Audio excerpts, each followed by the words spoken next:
En gaman að sjá hvað margir að mæta. Ég rosalega ánægð með þetta. Ég búin að vera svona pínu desperate að bara leggja höfuð í bleyti alls konar sem ég ætla að deila með ykkur hérna á eftir. Já, en Bagga, sem mér eitt, kemur upp möguleikinn fyrir þig til að deila skjánum þínum? Þannig að svona uppi til hægri er svona sértakki.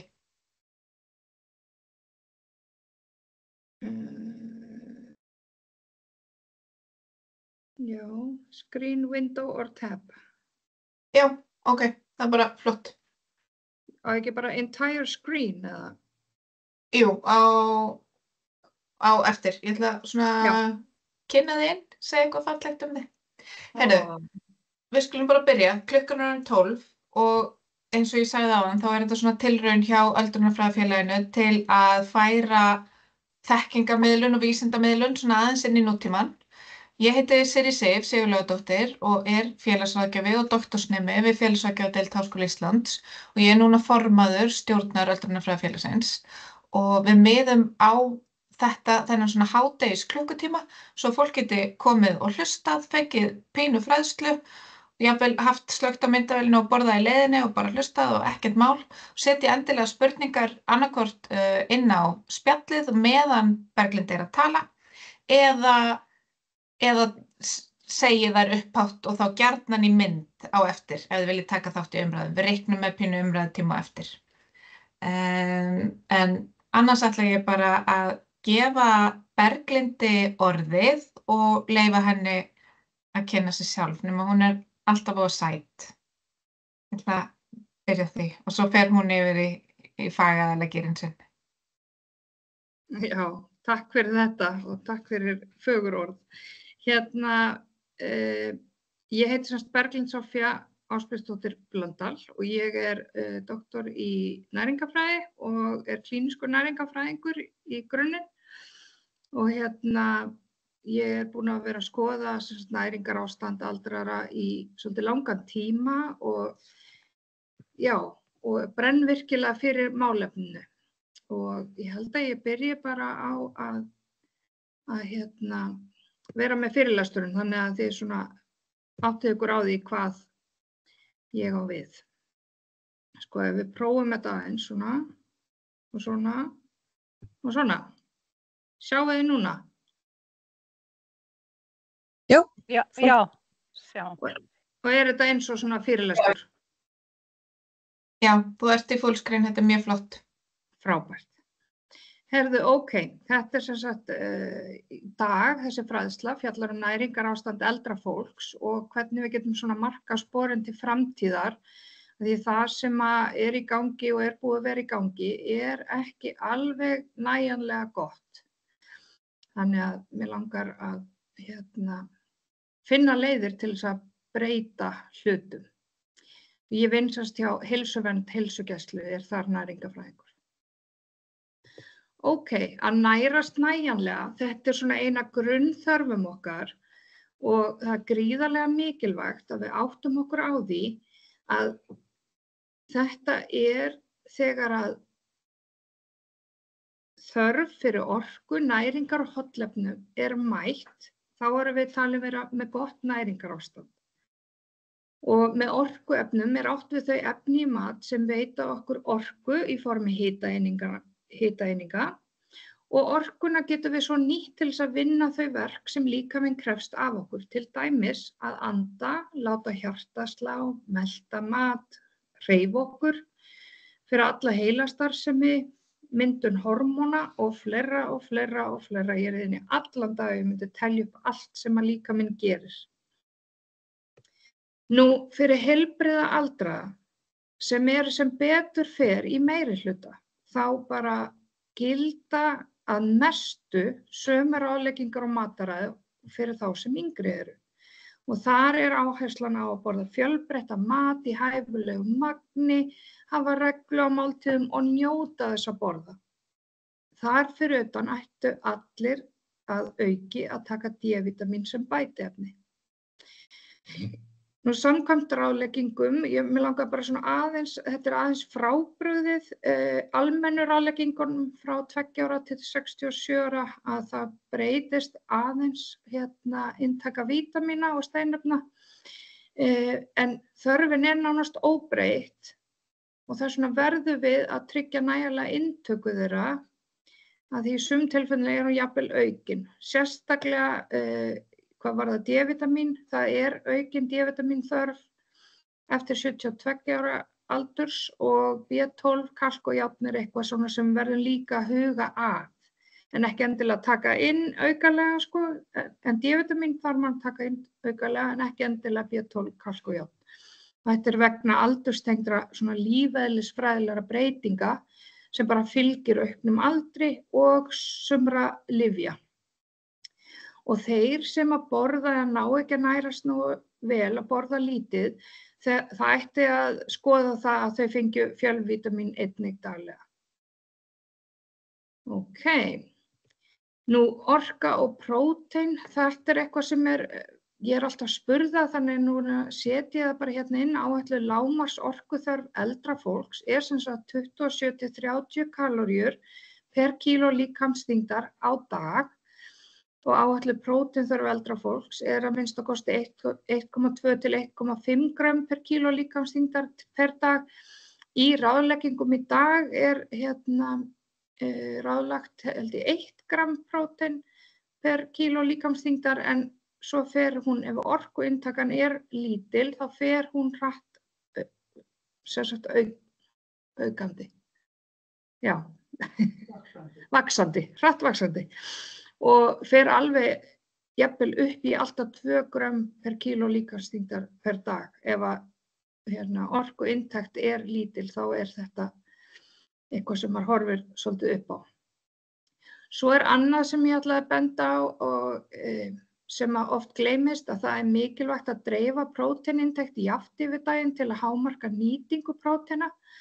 Og það svolítið sem maður sér að kannski bara ein heit máltíð á dag og það einu svona próteingjafamáltíðin að það dugar ekki að ná inn öllum þessum próteinum bara í þeirri máltíð. Það búið að koma í ljós með nýjustu rannsóknum að þetta sko mesta og besta upptakan þegar að í hverri máltíð í sirka 30 grömm próteinum. En þú veist, þetta samt þannig að ég vil ekki endilega, fólk á ekki að vera að borða eitthvað í grömmum og eitthvað svona, bara reyna að fá 2 heitar máltíðir á dag og reyna svona að hafa einhvern próteingjafa í öllum máltíðum. Það það sem virkar langbest til þess að reyna að uppfylla próteinþörfina. Hún gríðarlega mikilvæg. Og það ótrúlega margt girnilegt til og bara prófa sig áfram og leita leiða og finna uppskriftir og þessi helstu próteingjafar kjöt og fiskur, egg, já, og svo í baunum náttúrulega mikið prótein líka, kjúkling, fisk, þú veist, öllum fuglategundum og svoleiðis. Nú, að alvöru málsins, tilefni þessa fundar sem allavega mitt tilefni til þess að mig langaði til þess að koma hér inn og vera með fræðslu, að hjá hrumi eða veiku eldra fólki þar verðum við að fara að leggja meira áherslu á máltíðustuðli að góðum lífsgæðum og viðhalda færni og færa okkur frá því að þetta sé einhver fyrirbygging á sjúkdómum. Og við bara verðum aðeins að ræða þetta. Hvert markmið okkar varðandi næringu? Þú veist, hvað það sem við viljum þegar við segjum það að við viljum tryggja góða næringu fyrir einstakling? Ef að einstaklingur orðinn veikur eða hrumur, að þá verðum við að tryggja bara að inntektin sé nægjanleg. Það þýðir ekki að vera að reyna að passa upp á borðinu og grænmeti til dæmis sem tekur ofboðslega mikið pláss í maganum en veitir ofboðslega lítið af kaloríum. Ok, bara þetta einhver vandi, hver vandinn? Við vitum að það mikill vandi hvað varðandi næringu aldraðra. Eða vitum við það kannski ekki? Það bara ég sem veit það því ég búin að vera að skoða það svo mikið? En ef við svona reynum að gera okkur í hugulund að hugsa aðeins einhverja manneskju sem ekki nægilega vel nærð, ef þið getið ímyndað ykkur, ég allavega hafði amma og afa sem að urðu svona hrum í endan og man alveg hvernig það var og hvað það þýddi fyrir þann einstakling. En gerum við okkur grein fyrir hvað vanda það getur valdið að vera illa nærður eða vannærður, höldum við alltaf að þetta sé bara eðlileg þróun. Það gæti verið, þið segja mér á eftir. En helsti næringatengdi vandi aldraðra, það er vannæring og þetta er alþjóðlegt vandamál. Hérlendar rannsóknir er að sýna okkur það á Landspítala er tíðni vannæringar eða áhættu á vannæringu 60%. Og þau koma inn á Landspítalann, illa nærð eða vannærð. Þau verða ekki vannærð þar, skiljiði. Þannig að vandinn er áður en að fólk kemur inn á Landspítalann. Svo versna þau í legunni og ef við svona hugsum aðeins út í það, af hverju versna þau í legunni, það er að því þau eru veik og þá borða maður minna og svo framvegis. Síðan gerist það að þeim versnar enn meira þegar maður hugsa bara hversu vel nærðu eru eftir að þau koma heim og það geti verið út af ýmsu. En aðeins ein rannsókn sem hefur kannað ástand á hjúkrunarheimilum hérlendis og þar sýndi að 80,7% minni mig voru í áhættu á að vera vannærð eða voru vannærð. Og þetta er eitthvað sem mér finnst mjög sláandi en svo þegar maður skoðar tölur erlendis frá þá er þetta bara algjörlega á pari þannig að þetta er ekki bara vandamál hér, þetta er alþjóðlegt vandamál. En við erum lítið land og við getum virkilega gert hluti hér og verið fyrirmyndir. En hvað er vannæring nákvæmlega? Þetta er svolítið flókið. Vannæring getur verið vegna próteinskorts eða vegna orkuskorts, en hún getur líka verið vegna skorts á vítamínum og steinefnum. Ófullnægjandi næring, hún bitnar alltaf fyrst á líffærakerfum þar sem stöðug endurnýjun á sér stað. Og það er gríðarlega mikilvægt að fyrirbyggja, greina vannæringu og meðhöndla hana síðan. Þetta er eitthvað sem er ótrúlega mikilvægt. Þegar að fólk er orðið vannært, þá er erfiðara að snúa því við. Þess vegna væri rosalega gott ef við myndum ná að fyrirbyggja. Ég gerum mig grein fyrir því að það er óraunhæft, en það má allavega reyna. En er þetta ekki bara einfalt mál þessi vannæring? Hún er það nefnilega bara alls ekki. Þetta er ótrúlega flókið vandi. Það er búið að vera óheyrilega erfitt, finnst mér, að vekja athygli á þessum vanda og mér finnst hann oft misskiljast gríðarlega. Og svo er ennþá erfiðara að uppræta vandann, af því að ef það er ekki skilningur á vandanum, þá er rosalega erfitt að breyta einhverju.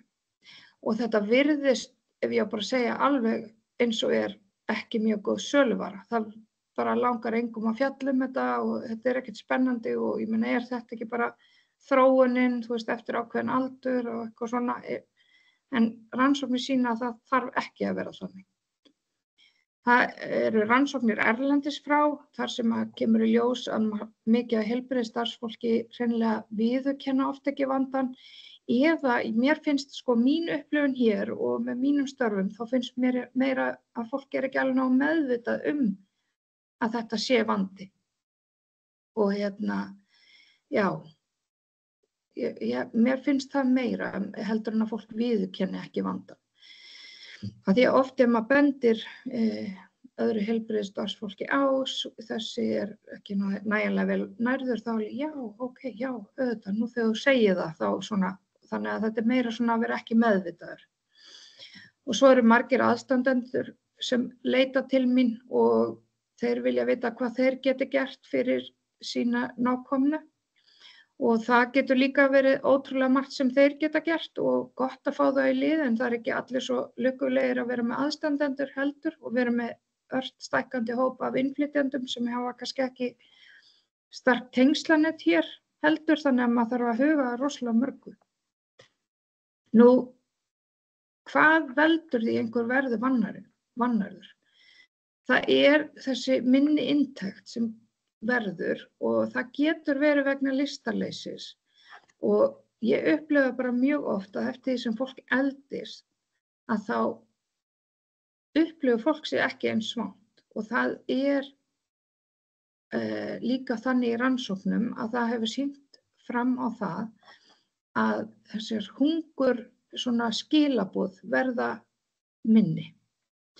Svo skert frásog líka vandi að fólk tekur verr upp fæðuna sem það innbyrðir.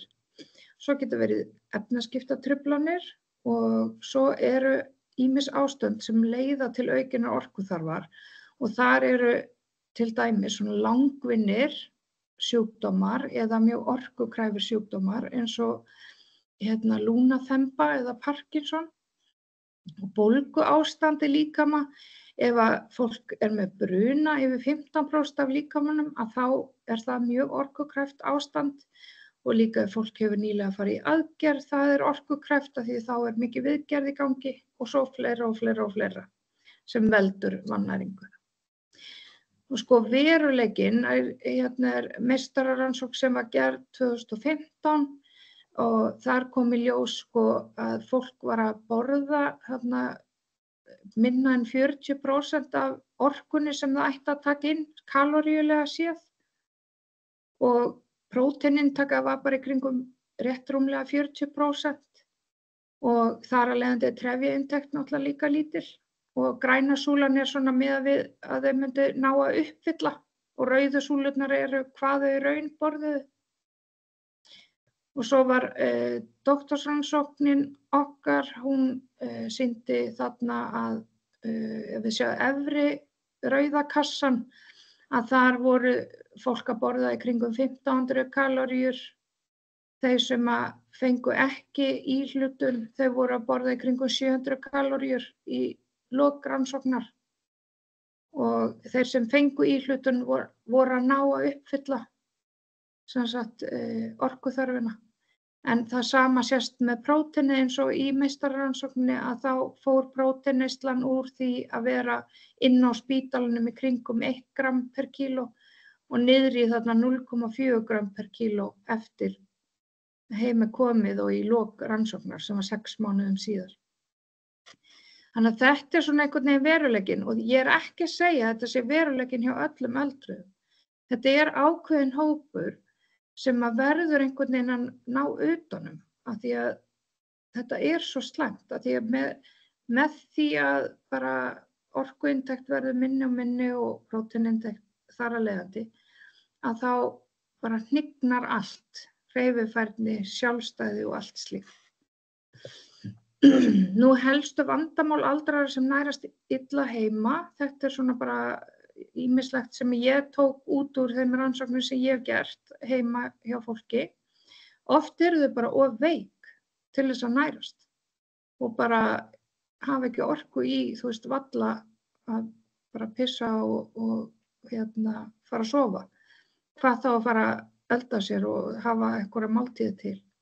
Slæmar eldunaraðstæður sá ég hjá nokkrum, biluð heimilistæki, ofninn virkaði ekki, helluborðið virkaði ekki til örbylgjuofn og svona ýmislegt.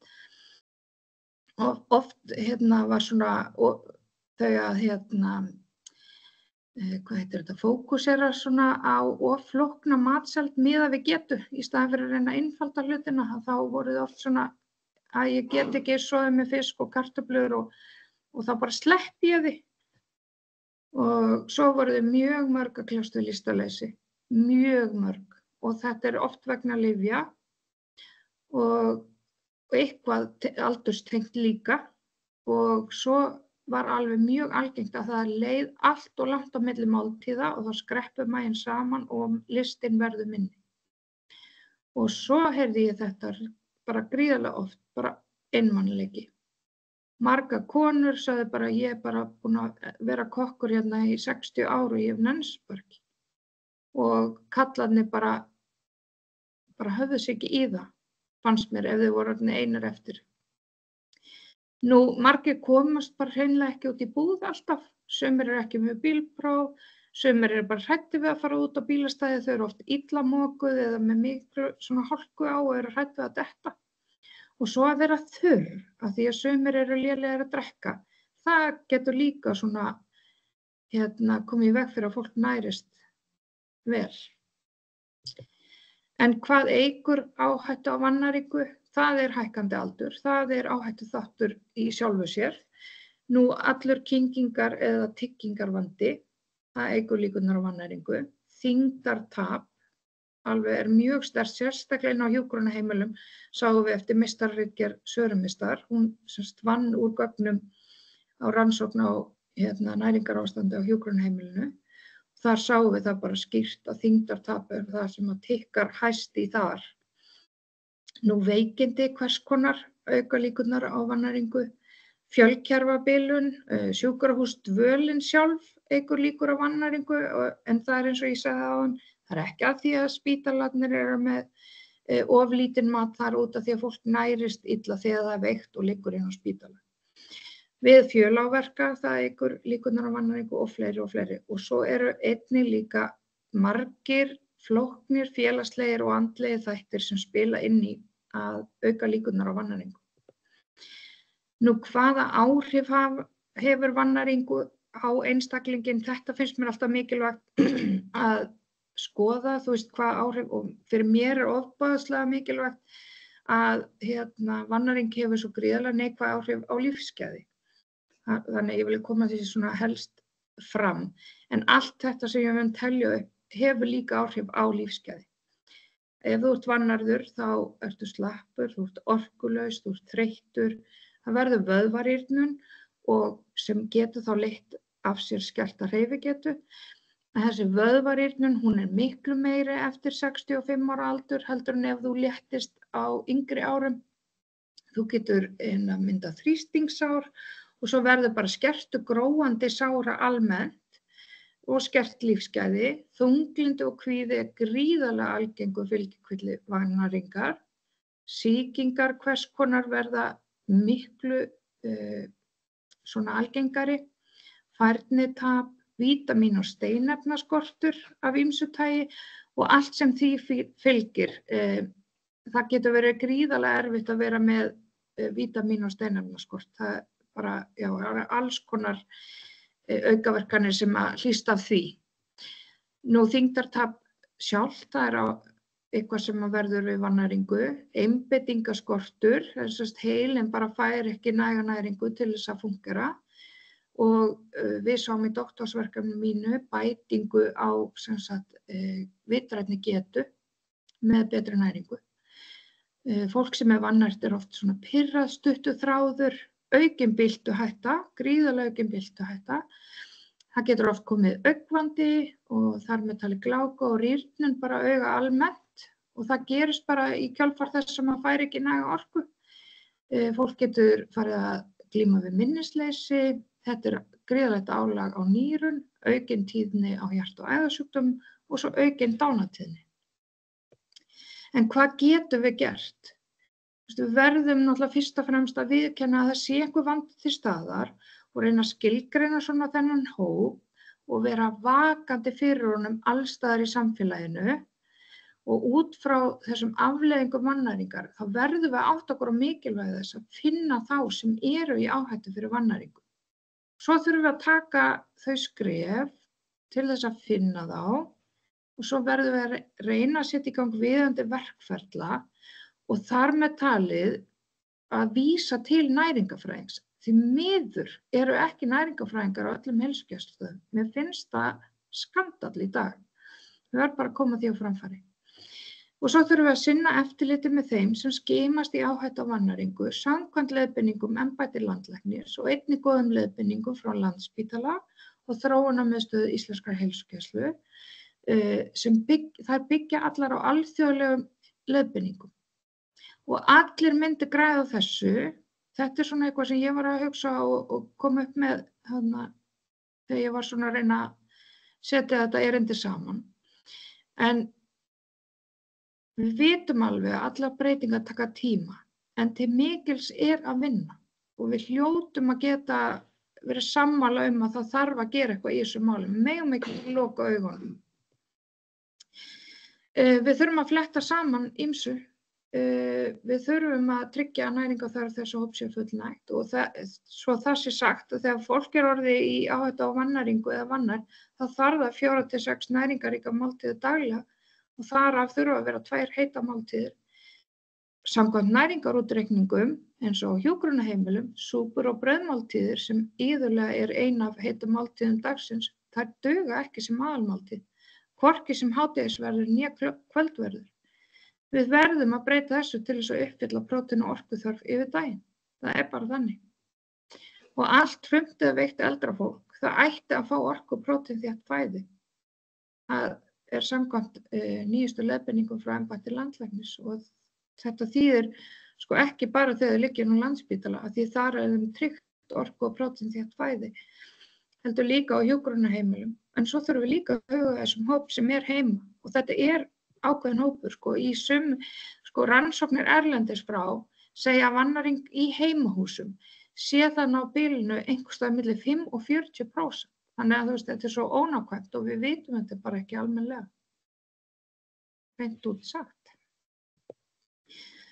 Já, og svo bara hvað orku og prótínþétt fæði svona svo átti ykkur aðeins á því, þá þetta bara, hérna efri diskurinn, það bara svona hefðbundni diskurinn hvernig maður ætti að borða. Svona frá 2 ára til 67 ára og áfram ef maður hraustur og heilbrigður. En ef maður farinn að geta borða minna og að glíma við eitthvað og sem getur leitt til vannæringu, þá ætti maður að fara yfir í orku og prótínþétt. Þá minnkar maður meðlætið og heldur prótínskammtinum eins og svo bætir maður aukalega fitu til þess að reyna að fyrirbyggja vannæringu og færnitap. Hver ábyrgð okkar bara sem samfélagi og heilbrigðisstarfsfólks? Það eitthvað sem við getum alveg spurt okkur. Við þurfum að vera meðvituð þetta risastórt vandamál hjá þeim sem vannærðir. Og þegar við tökum á móti öldruðum innan heilbrigðisgeirans, vigtum og skráum vigtina niður svo að sé hægt að passa upp á næst þegar fólk komi, hvort það sé nokkuð að léttast og grípa þá strax inn í. Það hægt að skima fyrir áhættu á vannæringu, ég veit ekki hversu oft ég búin að segja þetta í mörg ár líka, sem eyðublað í sögu og það mjög einfalt að nota ef einhverjum vantar hjálp með að bara senda það með skilaboð, bara minnsta mál í heimi að kenna það. Gefa viðkomandi nýju ráðleggingarnar næringu aldraðra sem bæði hægt að nálgast inn á bara embætti landlæknis og svo líka í þróunarmiðstöð Íslenskrar heilsugæslu. Þeir búin að gera svona mjög þægilegt blað, grænar leiðbeiningar, appelsínugular og rauðar þegar fólk komin svona á hvað hættustig. Hvetjum bara almennt aldraða að vera duglega að drekka og borða og það ekki jákvætt að missa matarlystina. Ég veit ekki hversu oft ég fæ fólk til mín sem segir að það sé því miður með of góða matarlyst. Það eitthvað sem ber að fagna ef maður með matarlystina í lagi. Og ef maður að ræða við aðstandendur, hvetjum þau til þess að fylgjast með hvernig fólkið sé að nærast. Ræðum og hvetjum þau til að taka samtalið hver sér innkaupin. Hvetjum alla til þess að bjóða öldruðum einstaklingum í mat. Það bara gaman og gott fyrir alla. Og ef við hugsum aðeins umhverfi á sjúkrahúsi og á hjúkrunarheimili og heima við, þá það sem hvetur til inntöku á bara flottum mat sem maður nýtur þess að borða, það að vera með reglulega máltíðir, þannig að maður takmarkar tíma föstu, þannig að því styttri tíma sem maginn fær að vera tómur betra. Og svo þurfum við að huga umhverfinu, gefum góðan tíma til að matast. Verum hægt og rólega, ekki vera að ana og ekki láta fólki líða eins og sé vera að ýta á eftir þeim. Hugsum að það sé góðar aðstæður til að matast og að maturinn sé girnilega og hann sé fallega borinn fram. Við vitum að öll þegar við fáum girnilega og fallega mat þá bara rennur hann svo ljúflega niður. Huga vel að umhverfinu hvað varðar plöntu, dúka, hljóðvist, ljós og birtu. Borða með öðrum, það eykur inntekt. Þannig að enn og aftur bjóðum fólki í mat. Eða setjumst bara niður í umhverfið þeirra og borða með. Og svo inn á stofnunum og heima þá líka hægt að passa upp á það að fólk hafi rétt áhöld sem það ræður við. Það alls konar úrræði í boði. Og ef fólk með kyngingarvanda eða tyggingarvanda þá gæti þurft að breyta áferð hjálpar og hjálpa fólki við það. Og í sumum tilfellum þá þarf mötun.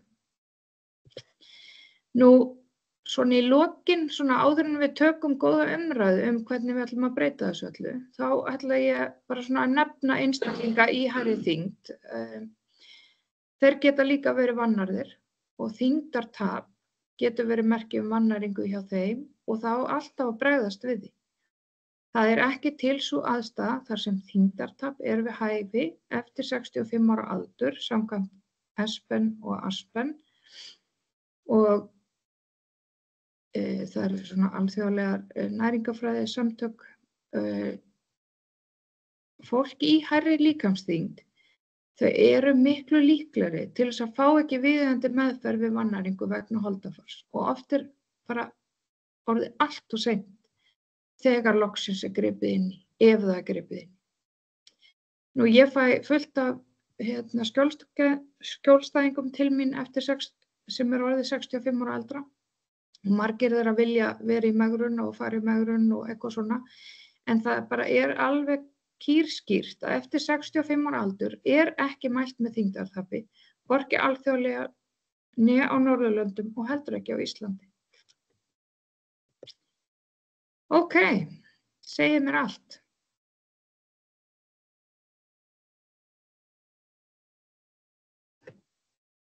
Takk kærlega fyrir Berglind. Mjög áhugavert eins og alltaf að heyra í þér. Ég sjálf með mjög margar spurningar en vil kannski frekar hleypa öðrum að. Fyrst, hvort sem fólk vil skrifa spurningar í spjallið eða bara koma inn í hljóð og mynd og bera fram spurningu. Það má líka rétta upp hönd ef það kraðak, en þar sem fólk oft svona feimið til að byrja með, þá ætla ég að fá að spyrja. Af því að, hvernig hlutfall vannæringar hjá yngra fólki og hvenær eigum við að byrja að hugsa þetta? Þetta rosalega góð spurning. Mér finnst þetta náttúrulega með hækkandi aldri þá verður hlutfallið hærra. En það hópur af svona 65 til 70 ára kannski fólki sem fjölveikt og kannski með króníska sjúkdóma og svona. Það getur oft lent í að vera í áhættu á vannæringu, en það minni hluti alveg klárlega. En ég hef oft hugsað þetta því við erum með heilsuvernd aldrara hérna hjá okkur á heilsugæslunni í Urðarhvarfi og þar skoðum við þetta, metum áhættu á vannæringu og svona og við erum búin að skoða fólk 67 ára eldri og það ekki margir sem ég gríp þar, en það nokkrir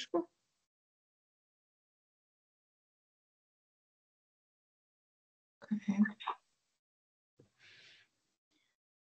Ég svona aðeins að gefa fólki færa og að bera fram spurningar ef það einhverjar. Mér langar líka ef einhver hefur einhver ráð, hvað hægt að gera til þess að,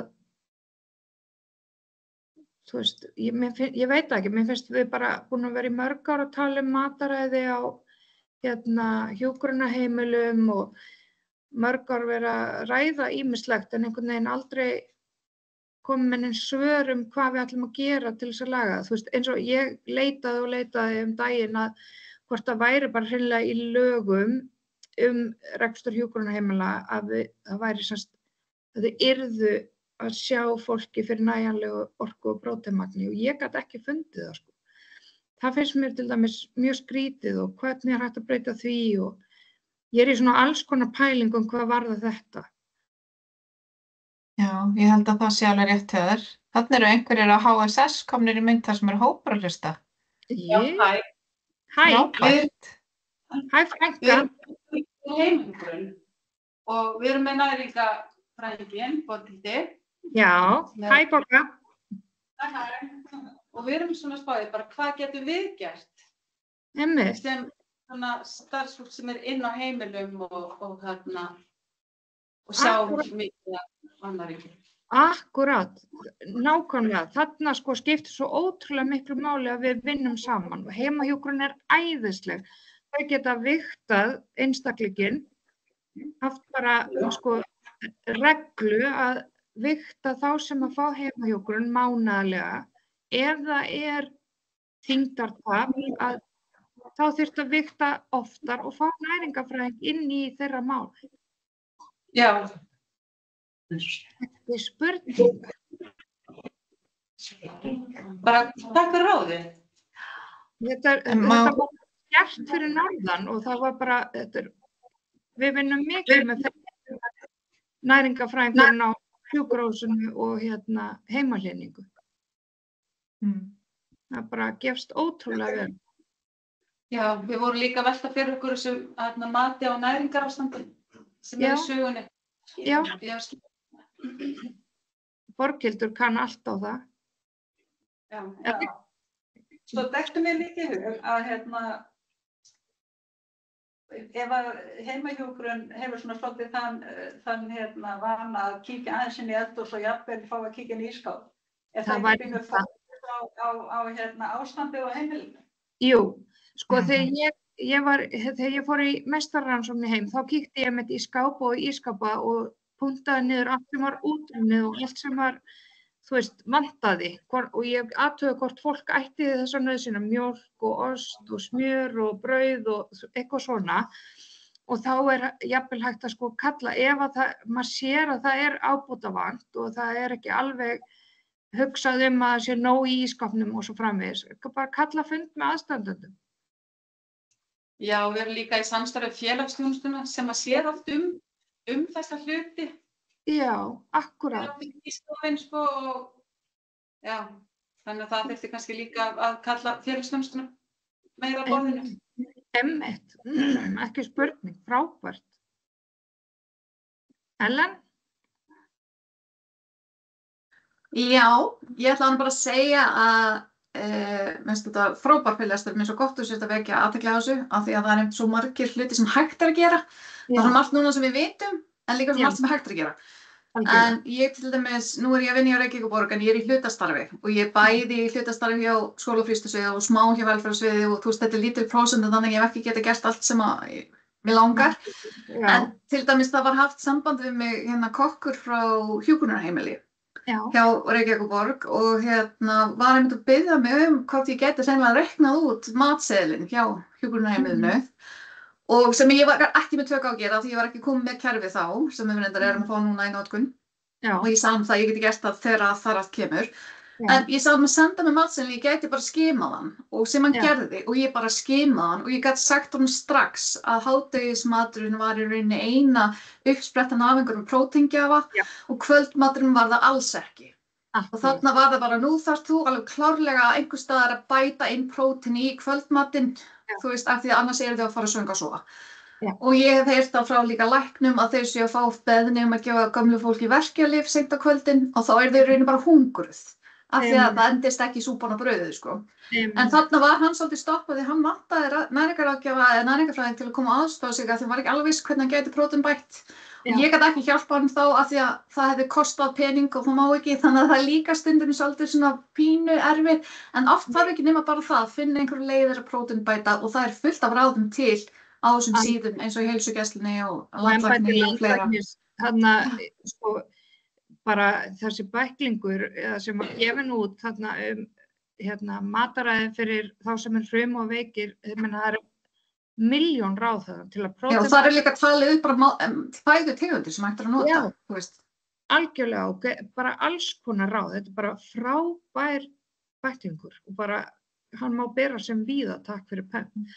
En sko eitt með þetta, mér finnst þetta svolítið, það má ekki kosta mikið af því nú er ég búin að vera hans að næringarýna fyrir hjúkrunarheimili og ég hef skimað líka matseðla hjúkrunarheimila, þetta er oft bara heimasíðum hjúkrunarheimila yfir allt landið og sama sagan er eiginlega alls staðar. Þetta er bara nákvæmlega sama uppsetning á matseðli.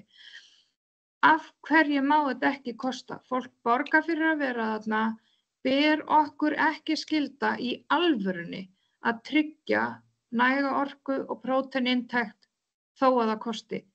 Þarf þá ekki að spara einhvers staðar annars staðar. Þetta er grunnþörf, skiljiði.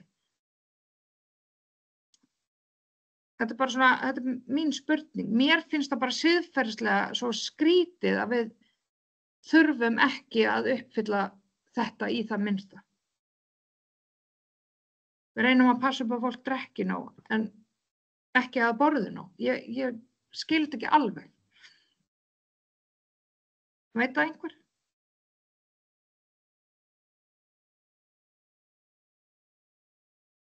Ég ætla náttúrulega ekki að vera manneskja sem bendir á að við erum svona hægt og rólega að færast yfir að fólk haldi að það geti grætt á öldrunarþjónustu á Íslandi.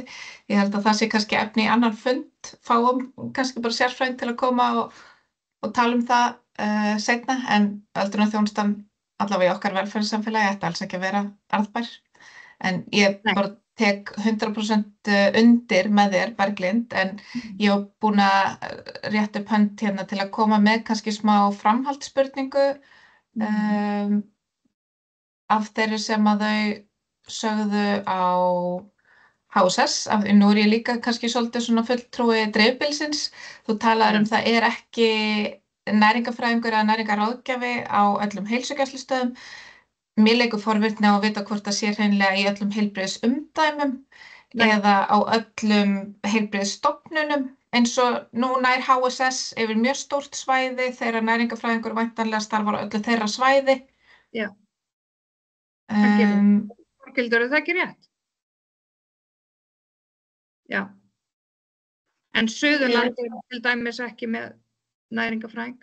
HSU hefur aldrei verið með næringarfræðing. Já, ég var að hugsa þetta í hina áttina. HSS eru Suðurnesin. Já. Já, afsakið. En það er náttúrulega líka mjög stórt svæði.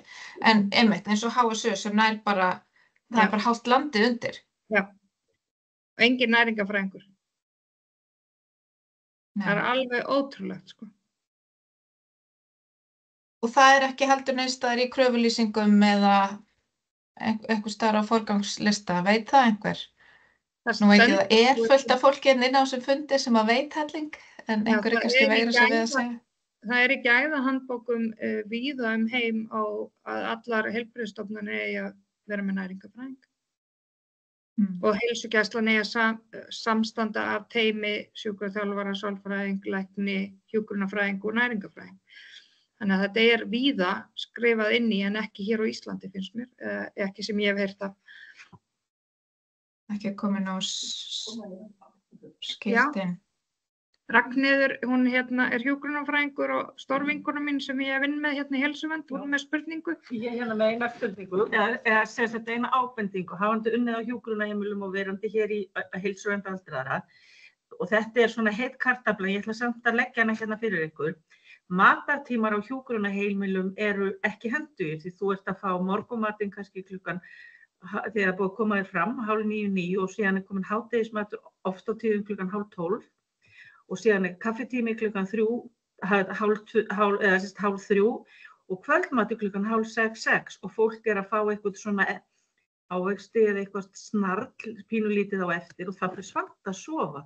Þannig að við geta fært matartímanum minnstakosti 1,5 klukkustund aftar, en þetta bara spurning að spara, því að það er dýrara að hafa starfsfólki í vinnu á kvöldin.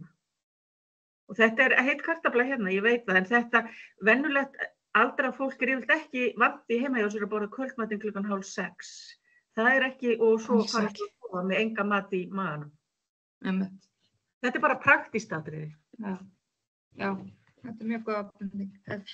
Þetta sá líka Katrín þegar hún gerði meistararitgerðina sína að fólk var ekki orðið inn á Landspítala. Hún var að skoða sem sagt matarsóun og hvernig fólk var að nærast og þar einmitt sást þetta, það var stutt á milli, sérstaklega morgunmatur og hádegismatur. Þannig að það er mörg svona praktísk atriði sem má taka inn í líka sjálfsögðu.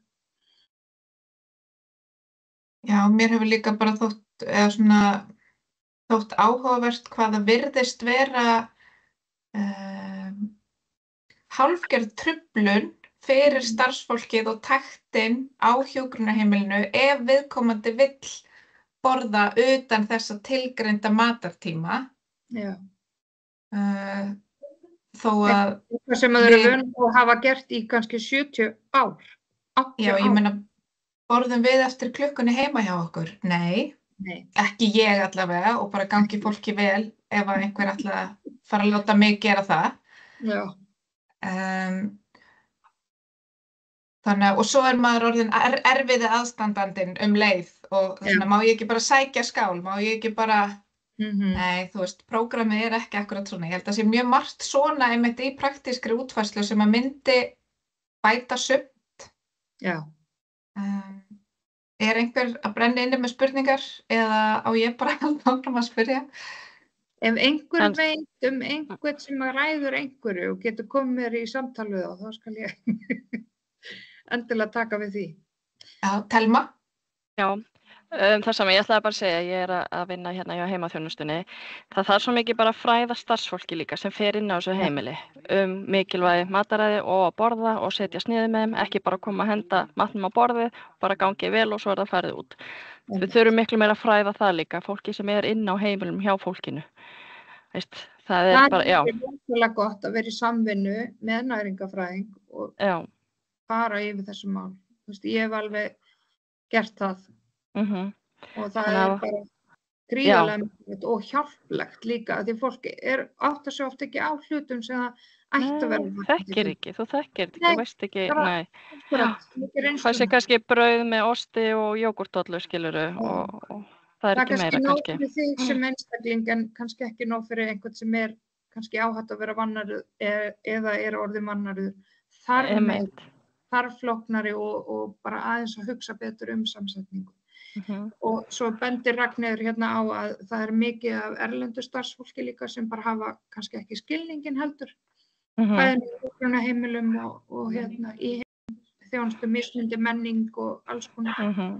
Og við heyrum það líka að fólk vil ekki vera að drekka mikið því þá þarf það að fara svo oft á klósettið eða að missa niður allt svo leys og þá hættir það að Það var svona algjör vítarhingur að því þegar þú spara við drykk og ert orðin þurr, ég meina þú getur þá farið í alvarlegust tilvikum bara í hreint ruglástand og þá eykur byltuhættu og alls konar, þú veist þannig að þú ert ekki að vinna þér neitt og þess vegna þarf líka að fræða einstaklingana og við höfum gert það hér í Heilsuvernd aldraðra.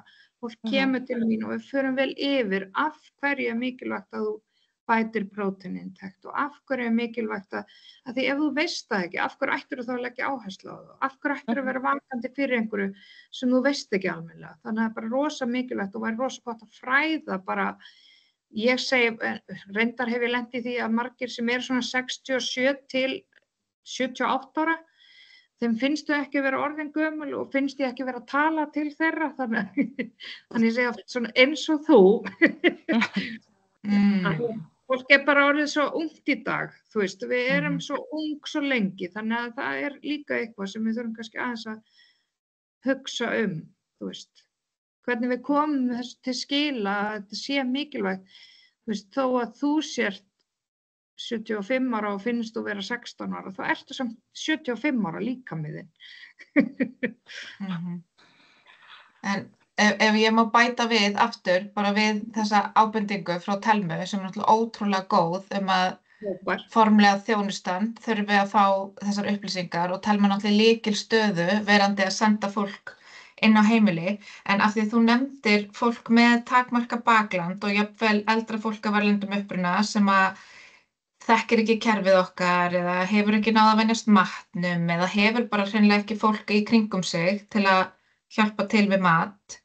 Og komum svolítið inn á svona þessa umönnunar fátækt sem að verða til bæði í formlega og óformlega kerfinu.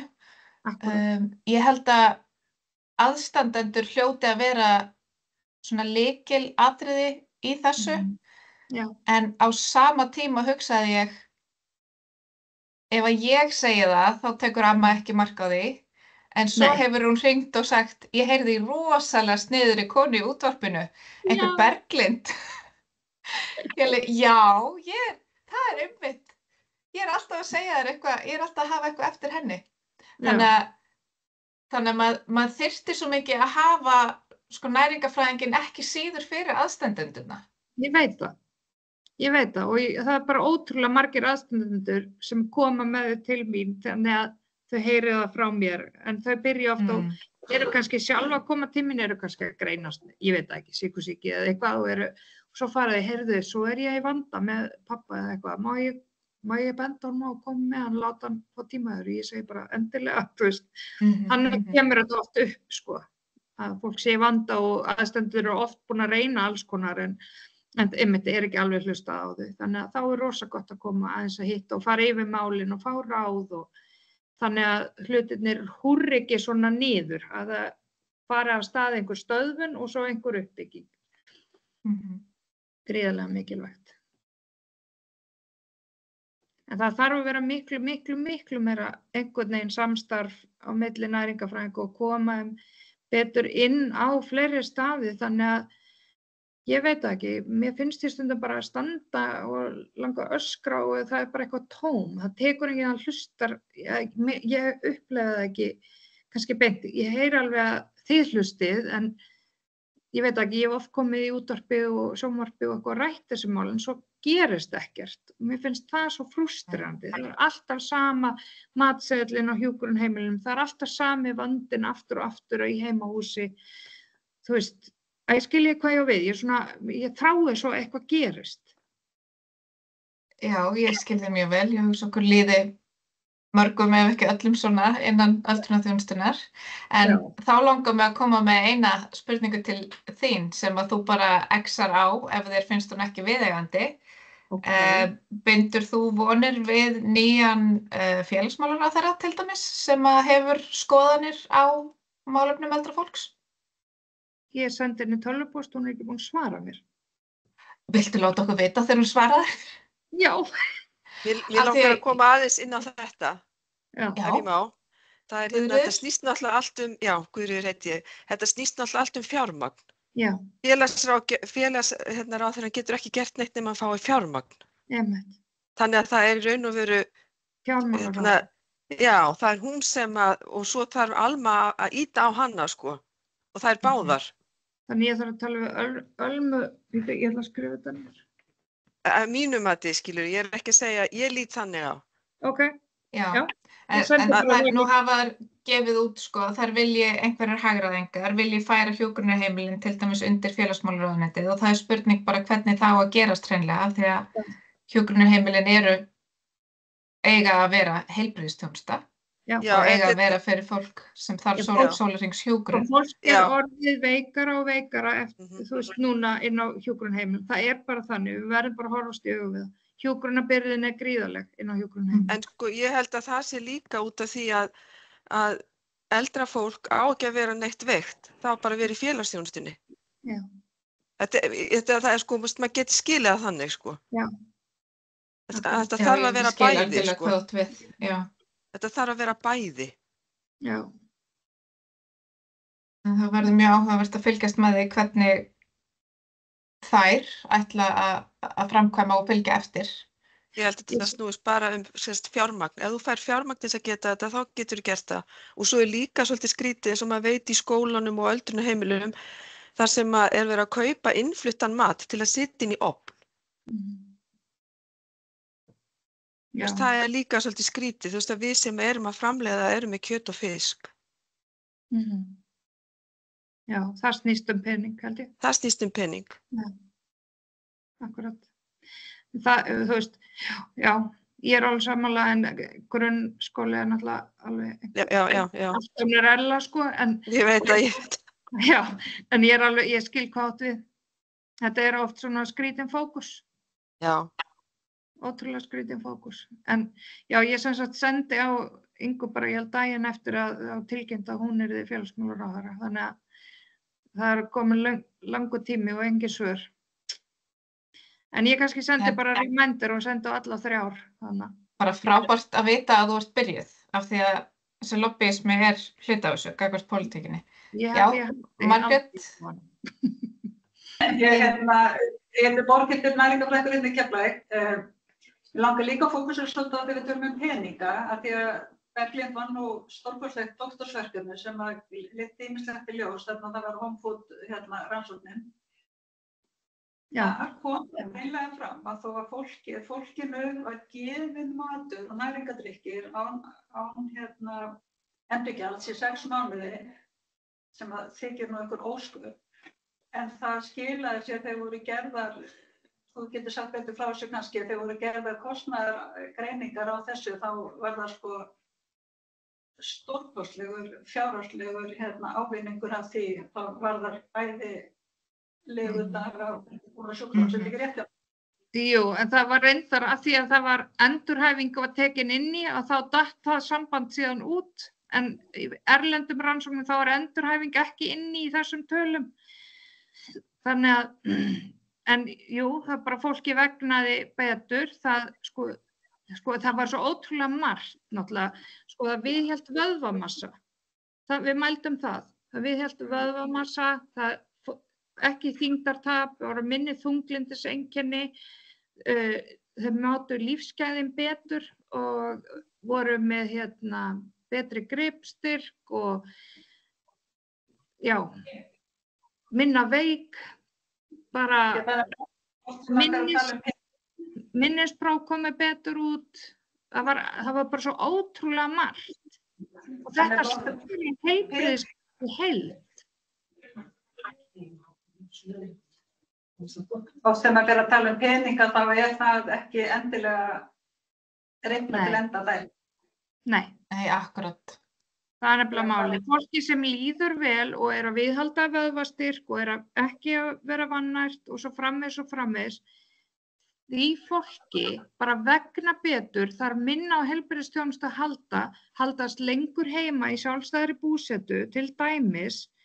Þetta eitthvað bara sem ég veit að allir þrá að vera í sjálfstæðri búsetu. Þeir vilja, fæstir eru æstir, bara ég get ekki beðið eftir ég verið nógu veikur og ég komist inn á hjúkrunarheimili. Ég hef aldrei heyrt neitt segja það. Þannig að þetta eitthvað sem ætti að vera kappsmál fyrir okkur, að gera allt sem við getum þannig að fólk bara hafi þessi lífsgæði til æviloka, skiljiði. Þá hann geta Ég ætla að segja svo hann geta náttúrulega bara svo mikið við bara hreyfingu og að vera í góðum félagslegum tengslum. Algjörlega. Félagslegu tengslin svo ótrúlega mikilvægt. Mér finnst það bara, enda það áhættu þáttur einn og sér að verða vannærður ef þú ert einmana. Þetta eitthvað sem má ekki líta fram hjá þessu, þetta skiptir máli. Það svona næring ótrúlega flókin, hún ekki bara hér kjötstykki og upp í munn og ofan í maga. Það bara svo ótrúlega margir þættir sem spila þarna inni og þetta svo mikilvægt. Að við lítum á hlutina frá öllum hliðum. Ekki bara einhverja krónutölu á blaði, bara sorry, mér aldrei fundist krónur spennandi og ég get ekki gert mér það upp að mér finnst það spennandi. Mér finnst bara oft líka þar sem við spörum bara svo skrítin fókus oft, þetta svo skammsýnt að það bara, hvað ég segja, það bara fer óboðslega í taugarnar á mér. Við ættum kannski að taka það með okkur svona inn í áframhaldandi gerð á þessari fræðsludagskrá að fá kannski einhvern til að koma og tala eins við okkur útdeilingu fjármagns í velferðarkerfinu og í öldrunarþjónustunni. Algjörlega. Finna út hvernig við getum gert eitthvað, þannig að eitthvað gerist. Ég búin að halda svipaðan eða sama fyrirlestur og ég hélt núna dag fyrir ykkur svo ótal oft og það svo frustrerandi þegar maður veit eitthvað og mikið eitthvað og með alls konar hugmyndir að hvernig væri hægt að leysa þetta en maður einhvern veginn þarf að komast, ég veit það ekki, á einhvern réttan stað til að segja einhver réttum aðilum, ég veit það ekki. Svo þetta eitthvað svo ósexy, það enginn spenntur fyrir vannæringu. Aldraðra í þokkabót, fólk bara, ég veit ekki. En svo tekur þetta líka bara tíma. Mér finnst mjög áþreifanlegur árangur, til dæmis, af þínu starfi og fleiri innan næringarfræðideildarinnar, hvað næringarfræðingarnir eru farnir að skila sér mikið, til dæmis bara í námið í öldrunarfræðunum hjá okkur. Allt í einu eru 3 og 4 og 5 næringarfræðingar inn í hverju námskeiði. Þannig að þetta tekur tíma og svona breytingar geta tekið alveg kynslóðir. En Ég var búin Í að lagi. lofa þáttakendum og þér Berglind að fara ekki fram yfir tíma. Nú ætlum að halda okkur innan þessa klukkutíma hádegistíma. Einhver með einhverja allra síðustu spurningu alveg að brenna inni með einhverja athugasemd? Kannski bara enda spjallið á að segja ef fólk á að geta verið heima sem lengst, þá þetta bara grunnþáttur, einn af grunnþáttunum. Akkúrat. Já, það þýðir ekki að segja sko að það eiga allir að vera heima hjá sér en þeir ekki að fá neina þjónustu. Nákvæmlega. Ekki ódýrara að setja fjármagn í þetta heldur en að fá fólki inn á spítala eða hjúkrunarheimili? Nákvæmlega. Og bara ef við myndum virkilega sinna næringarpartinum, ég bara trúi því og veit á og það væri rosalega gaman að rannsaka það, hvort að það væri þá hægt að minnka þjónustu, til móts. Já, annars staðar. Já. Þetta oft eitt leiður af öðru og þetta grunnþörf sem þarf að mæta. Og það bara mjög góð lokaorð og ég bara þakka þér kærlega fyrir, Berglind. Takk fyrir mig leiðis. Afsakið ég að rambla þetta. Nei, þess vegna erum við hérna. Og takk kærlega fyrir komuna, allir sem að hlustuðu. Upptakan mun koma inn á heimasíðu Öldrunarfræðifélagsins og ég hvet ykkur bara til að fylgjast með líka á næsta fundi. Takk fyrir frábæra fund. Takk fyrir. Bless, bless. Bless.